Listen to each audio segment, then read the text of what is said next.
Welcome to Storytelling Anime.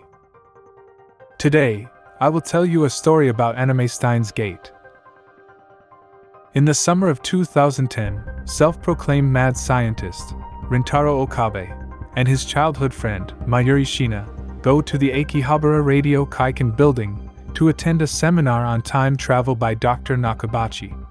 Whilst there, Rintaro meets a girl named Karisu Mikis, who claims to have met him 15 minutes before despite having never met her himself.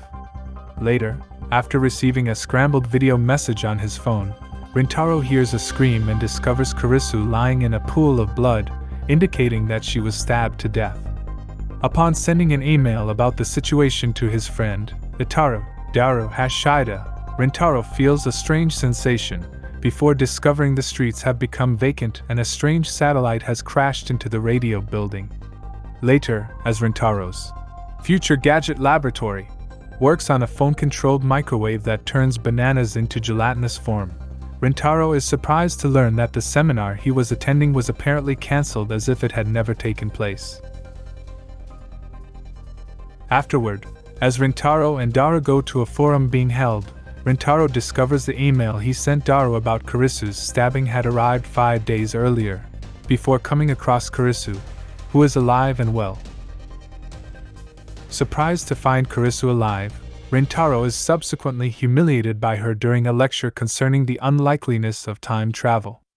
After getting some provisions from the androgynous Luka Urishibara, Rintaro meets Suzuha Main, who is hired by his landlord Yugo, Mr. Braun, Tennoji as a part-time assistant in his electronics shop.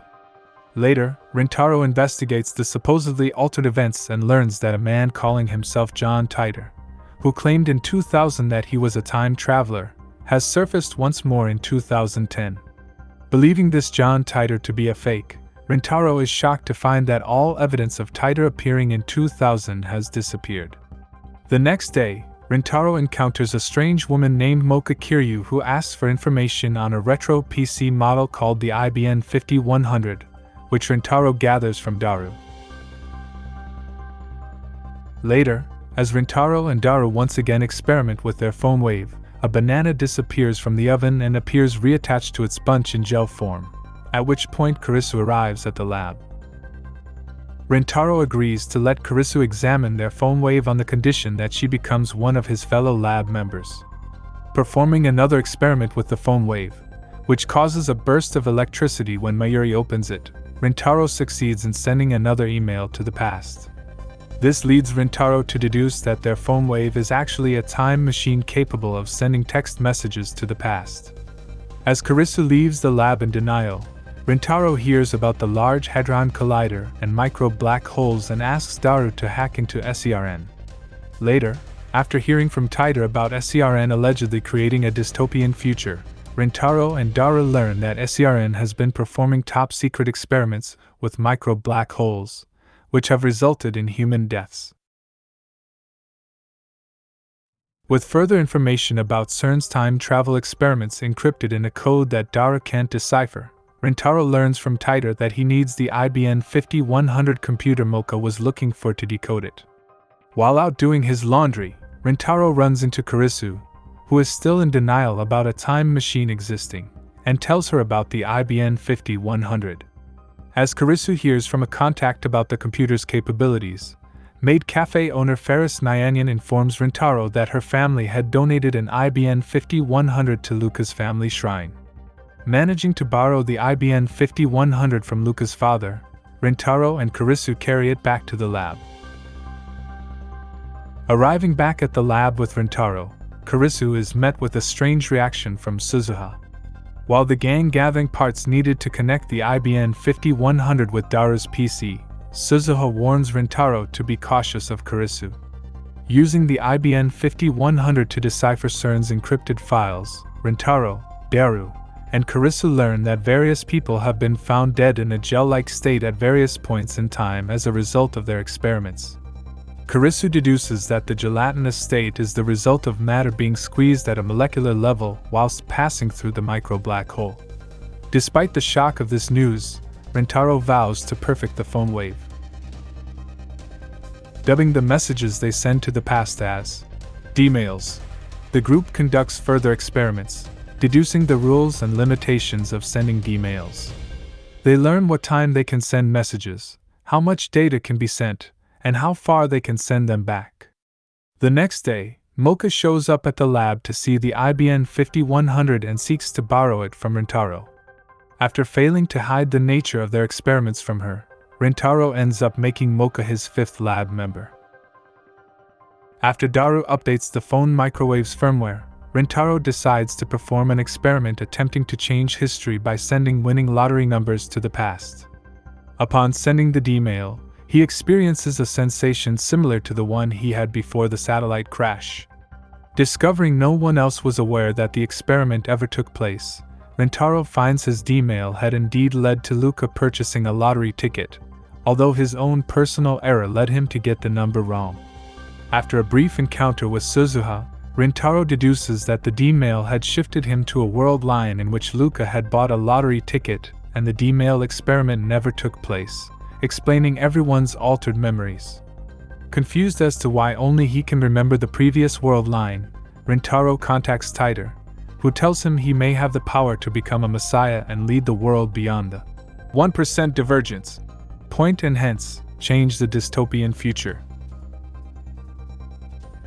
Rintaro explains the nature of the world line shift to Daru and Karisu, and how he is the only one who can remember its changes, an ability he refers to as reading Steiner.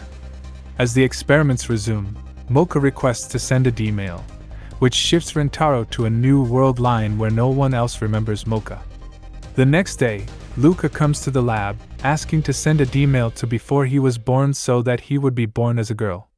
Using an urban myth about how a diet can affect a baby's gender before birth, the group sends a D-mail to the pager of Luca's mother. As a result, Rintaro arrives in another world line, although he doesn't notice any obvious changes. As Ferris learns about the phone wave upon overhearing a discussion between Rintaro and Daru, Rintaro discovers that the IBN has gone missing from the lab, which was apparently never found in the first place as a result of Mocha's D-mail. Karisu deduces that the minor changes to the past that resulted from their previous D-mails have caused a butterfly effect, leading to changes beyond their control. After learning that the IBN 5100 had been previously taken from Luca's shrine, Rintaro finds Mocha in town and confronts her, only to learn that she does not know the whereabouts of the IBN either.